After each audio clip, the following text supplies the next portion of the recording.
This video is a short overview of what we've been trying to do here with Year 10 Mathematics in order to address the concept of mastery learning, mastery understanding by the student. We have a new syllabus coming next year, and in it there is quite a lot of assumed knowledge. And so if we look at the definition there, what we do have for assumed knowledge, it's what students are expected to understand prior to beginning a new topic. And they need to revisit older ideas that might have been a topic ago, a term ago, or a year ago, and maintain some level of mastery there. But also mastery learning does support the fact that students can learn and achieve the same level of content mastery. We're talking about the nuts and bolts in mathematics here, the content of the course, factorizing a quadratic, solving an equation. Coupled with this has been a flipped approach to the learning classroom. So what we try and understand with flipped mastery is that basically we try, to all intents and purposes, to not move the students on until they have understood and learnt the current content. Now, I keep referring to content, and that is the basic subject matter that they need to have a good solid grasp on, the mechanics of the subject. And we ensure that students have all the access to the resources to support them. They've got flipped lessons, they've got worksheets, they can review the lessons on video, etc. So this is what we're attempting to do via this process. Now, I've highlighted this one in blue because it's the one I'm not quite there yet with. So I need the mastery check to be short and effective, digitally or manually. We are essentially using a digital approach.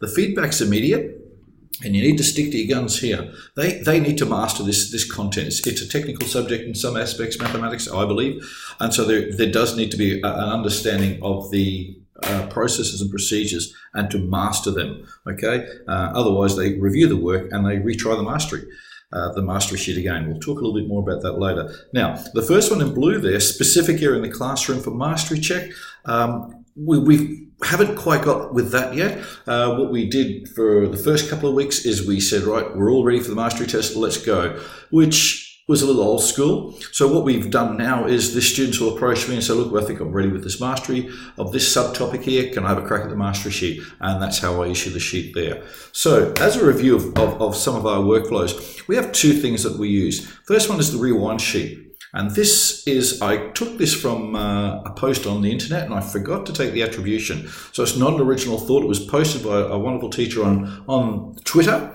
And I just saw the idea. I thought that's just going to be absolutely ideal for what I want to do. So essentially, it's a 4-question. We do it at the start of each week, first lesson of every week. We'll go through last lesson question, last topic, last term, last year.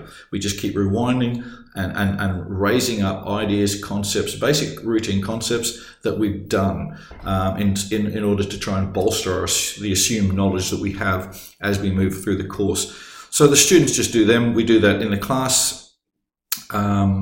And then that's the start of each week. From there, what we look at next, and what we were talking about a little bit earlier, and I'll take you into the admin section here, based on, this is a course outline, and you'll see that the course on this unit, there's 3 subtopics, and then at the end of each one, there's a mastery. So mastery 4.1 here reflects index laws, negative indices, rational indices. So the process is this. And besides that, there's the flip lessons and the video lessons that will support those 3 topics. So the students have reference to that as well. So for example, we look at this student here, okay? So first to go, there's the first mastery sheet attempt. So we're moving through it. The student in blue has made corrections, okay? So one thing we do ask, if you do make corrections or you do change after we've had the discussion, do it in a different color so we can see the progression there. Okay, you'll notice in blue highlight, I've highlighted 3 questions that I think the student needs to reattempt after a little bit of a review and resubmit.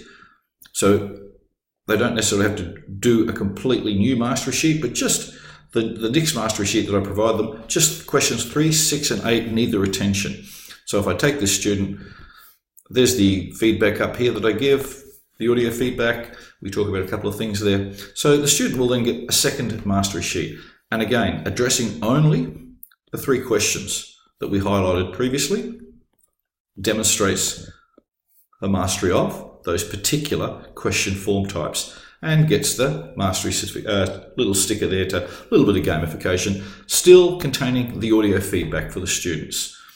So we create and maintain all of this within the teacher section of OneNote. So you can see across the top there's the flip lesson, there's the master sheets. Okay, so term 1, term 2, there's all the master sheets for each of the terms. And when they're ready to go out to the students, it's just a right click, distribute the page out to that section of the master sheet. This one here is indices and surds. So that would send that out to all the students. What we're trying at the moment, as I said, is the students will get the master sheet. They have 1 or 2 lessons to do with that master sheet in, and then we'll have give them the feedback on it, and they can review their work and their understanding of the concepts. How we administer and how we use the master sheets is still a work in progress, but we're just trying to come back here and address this mastery idea, okay, because it's going to be quite fundamental to what we do in next year's syllabus with the assumed knowledge. Okay, cheers.